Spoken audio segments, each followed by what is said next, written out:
Do you think it would benefit Trey Lance to start 2023 as Brock's backup? I've been thinking about this lately, and I do actually see a benefit in it for him. And the reason why is if Trey somehow wins the competition and is the starting quarterback next year going into the season, the pressure is super high, right? People are going to be expecting the same level of play. If they start off losing, everyone's going to be calling for Brock Purdy. Yeah. It could be disastrous. Whereas if Brock Purdy starts, and there's been 65 different quarterbacks who started in the NFL this year. So the backup quarterback position is extremely important. And it's highly likely that they're going to need to go to a backup quarterback no matter who starts, whether it's Brock or Trey. At some point next year, the backup's probably going to need to come in. So I can see a benefit of Brock starting, being anointed, fan base happy. And then if Trey needs to come in, there's less pressure and he can just be himself, and maybe he can be the savior, kind of like Brock has been this year, as opposed to being that lead guy who a lot of fans might feel is anointed, and you have Brock Purdy standing behind him, people cheering for Brock Purdy at the first sign of a loss or struggle. It could be hard on him. So I could almost see an advantage of him backing up Brock. Yeah, again, it would be like this last year, but even more intense, because I think the feeling with Trey is that he never earned the job. He was drafted. They spent 3 first-round picks on him, so it was a fait accompli that he was going to be given the job eventually, but he became the starter without doing anything. It was just like, well, he sat on the bench and now he's ready. And it felt like maybe some players in the locker room were like, this isn't right, whether it was or not.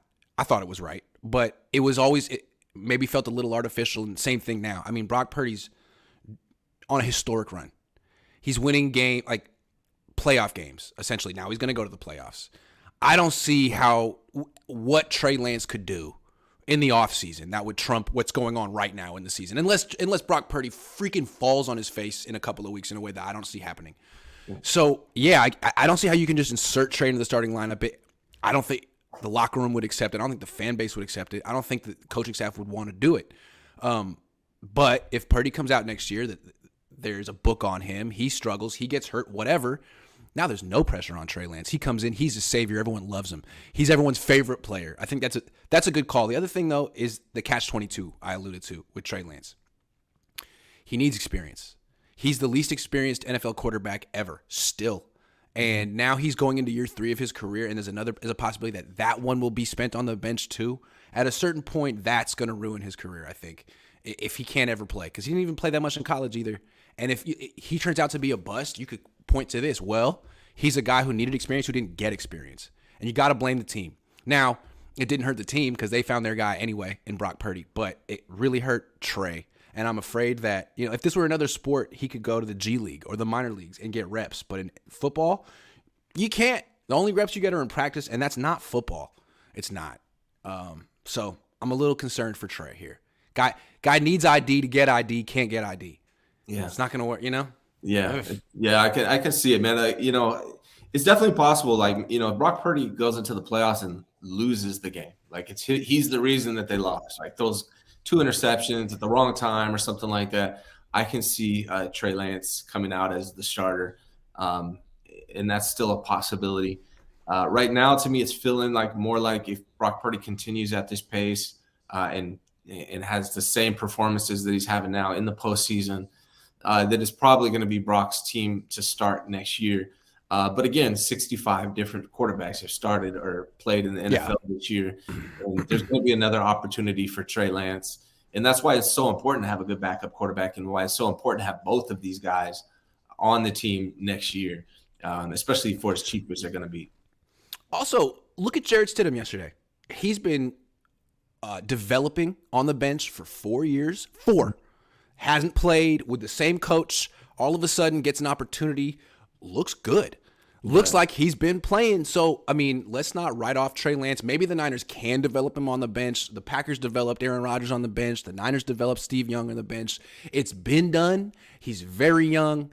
He could be way better next year just off of practice. But what I do think is interesting is in the upcoming draft for the years, quarterbacks have been drafted based on upside. Who could be the best based off of whatever you think they have going for them? Mm-hmm. Experience has always been kind of like a bad thing. Well, he stayed in school. He's a senior. He's a 5th-year senior. Is that going to flip? All of a sudden, are people going to be like, this guy's 24 years old. He's been playing a lot. His upside isn't that much, but he could play right now. This other guy over here, great athlete, but I don't know if we're going to be able to. Is this all going to flip? It might. I don't know. Well, I think what you see is what you get what you see with those guys, right? You kind of know where they're at right now, almost, right? Brock Purdy is probably pretty close to his ceiling as far as how far he can improve. You know, he might improve a little bit with more reps in the NFL, but I think he's probably at like 80% of his ceiling.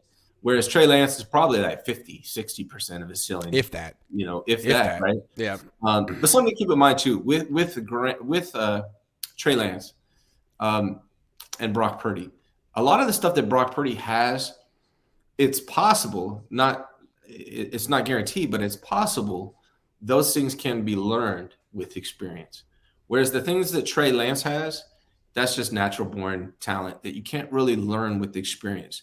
So we can't say that Trey Lance can't develop the things that Brock Purdy has with more time and experience, but we can definitely say Brock Purdy's never going to be taller, strong, like an athlete like Trey Lance. So, you know, it's interesting, man. Gotta love the 49ers constantly creating just great, amazing content to follow. So, but again, you know, it's the catch-22 for Trey. Like, yeah, he just needs experience. How does he get it?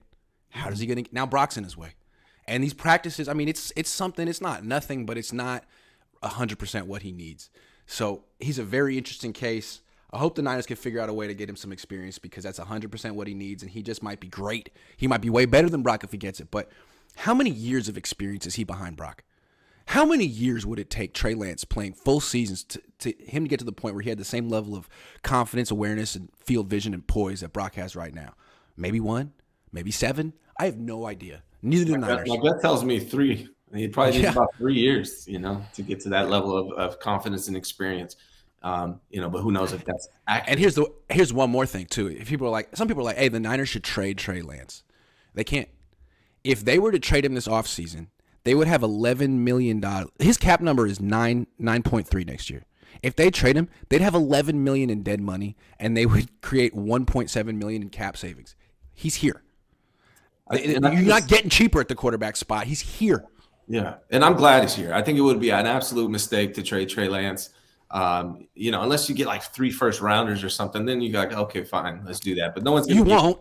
You won't get 3 first-rounders, and you won't save any money. So it would be the stupidest thing of all time to trade Trey Lance. He's not going anywhere.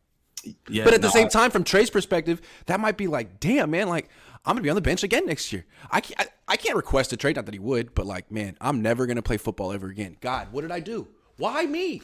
I wonder. Well, again, man, I keep going back to this. Quarterbacks get injured.